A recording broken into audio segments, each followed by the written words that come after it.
Why do I have to suck? Ugh. When's the last time I uploaded a YouTube video?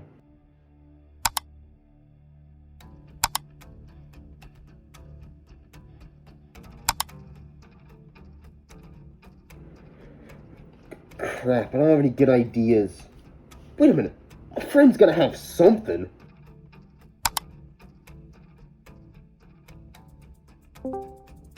Hey, it was good, man. Yo, what's up, bro? Hey, man, I'm like fresh out of YouTube ideas. You got anything good? Yeah, bro, I got you. You should make a video on why Jack Doherty is the most respected YouTuber on the platform. You should totally do a mukbang. Hardest difficulty on Doom Dark Ages, but every time you die, you give me $1. Please. You should attempt finishing the Origins Easter egg with your vibrating anal beads, but at max speed.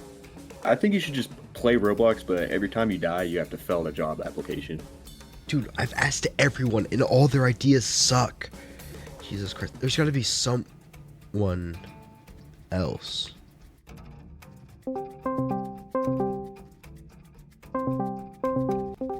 Yo. Hey, man, I'm on a lot of YouTube ideas. You got anything good? I've asked everyone, and they got nothing good.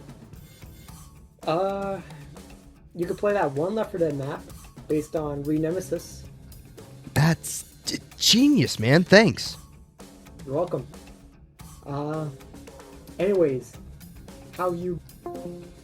Resident Evil is an asymmetric horror game released. I'm not explaining what Resident Evil is. You already know. If you don't know, you shoot zombie. Another game where you shoot zombie is Left 4 Dead 2, and sure enough, there's a custom map based on Resident Evil Nemesis for Left 4 Dead 2 that I will be playing.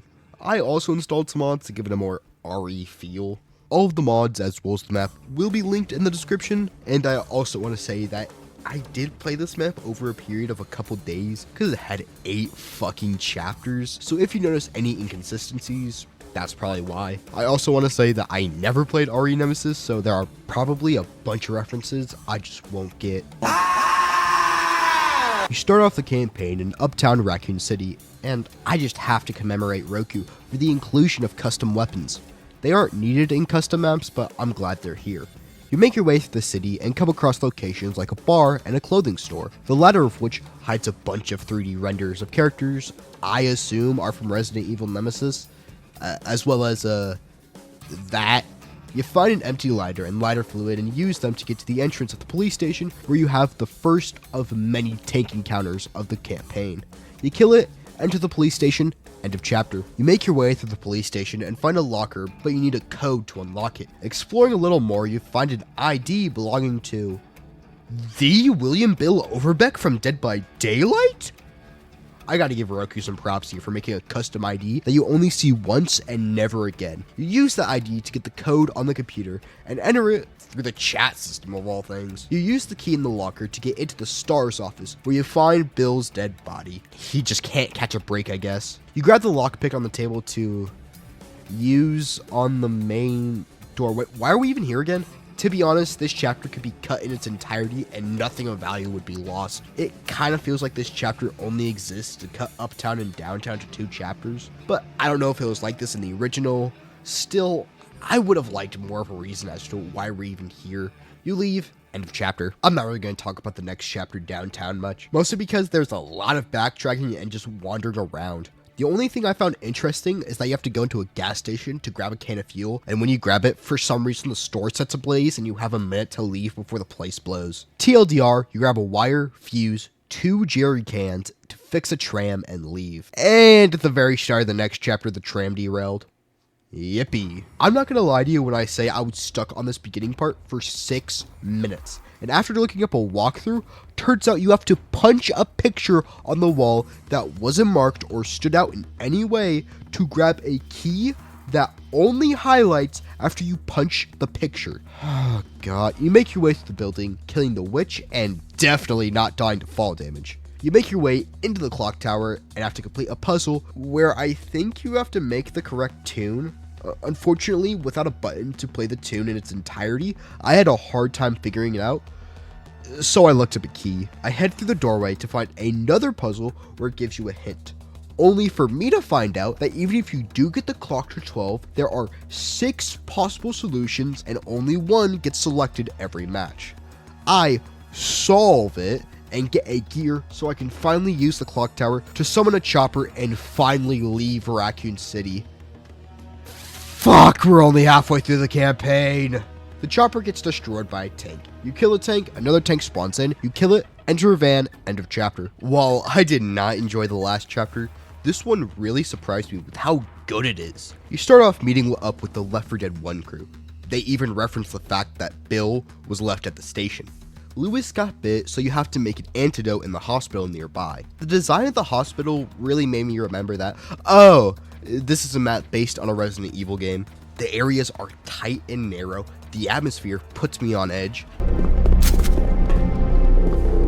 Weapons! Hell, the elevator even puts you into an isometric view for a couple of seconds. What surprised me even more is that you have to solve a physics puzzle in Left 4 Dead 2. Sure, it's probably the easiest physics puzzle ever made, but it's still a physics puzzle in Left 4 Dead 2. You make the antidote, give it to Lewis, and Francis moves the van, blocking the safe house.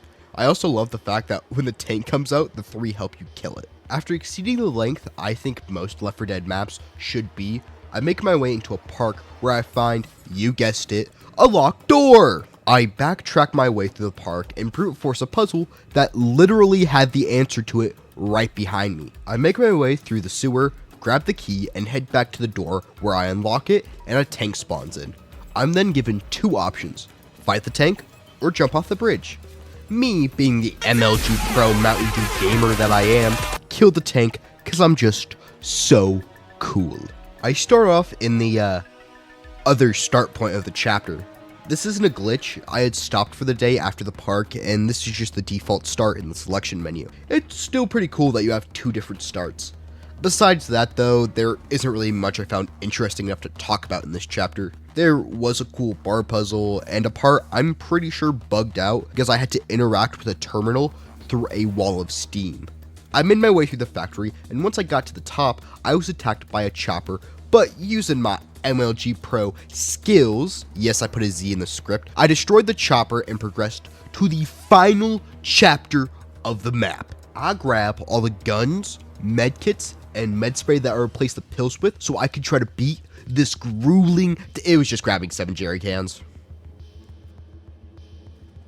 The only thing I found noteworthy about this chapter is the fact that I had 2 tank encounters, and those 2 encounters were the only non-scripted tank encounters I had in my whole run. I filled up the generators, got on the chopper, the end. My final thoughts? Wouldn't you like to know? I think it's an alright map. While I did like the hospital map, a lot of them are really just going somewhere to grab a key. I wish there were more puzzles like the physics puzzle, because most of the puzzles are just interacting with a panel. I'm not going to give the campaign a ranking because I honestly just recommend grabbing a friend or 2 and playing it for yourselves, because I did cut a decent amount of content in the campaign for this video. One thing I do find cool is that in the credits it gives you a password to what I assume is the safe at the beginning of Uptown.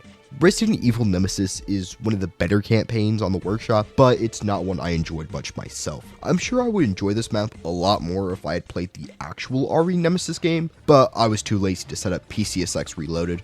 TLDR, go play it. Hey, it's the end of the video. I just want to give a special thanks to the Cringy Gamer, Price30, Brutus, Copied Films, Dr. Dank, and Volker for the help in the intro. Their channels are linked in the description, and I highly recommend checking them out. Also, I'm in a Discord server that I'm sure I'll host events in at some point. Anyway, my jazz body pillow is stinking up my room. Later.